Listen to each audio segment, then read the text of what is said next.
Saving your first £10,000 feels impossible, but it's actually a formula. Follow these steps, and you'll get there faster than you think. First, understand why 10,000 matters.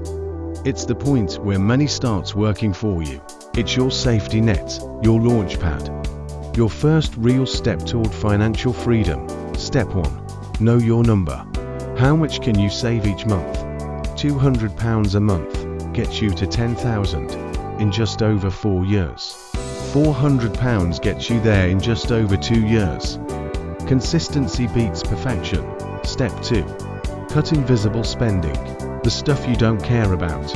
Unused subscriptions, random Amazon buys, takeaways you barely enjoy, daily coffees and meal deals. Most people can free up £100 to £250 a month without feeling it. Step 3. Automate everything. Set a standing order the moment you get paid. If the money never hits your spending account, you won't miss it. Step 4. Use the right accounts. A high-interest savings account for emergencies. A stocks and shares ISA for long-term growth. Separate sinking funds for big purchases. Separate accounts mean clearer goals. Step 5. Increase your income. You can only cut so much, but your earning potential is unlimited.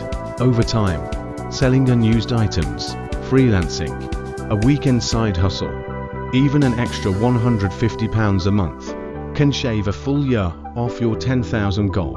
Step 6. Track your progress, weekly or monthly. Seeing the number grow keeps you motivated, and motivation keeps you consistent. Your first 10,000 isn't about the money. It's about proving you can build wealth. Once you hit it, the next 10,000 comes faster.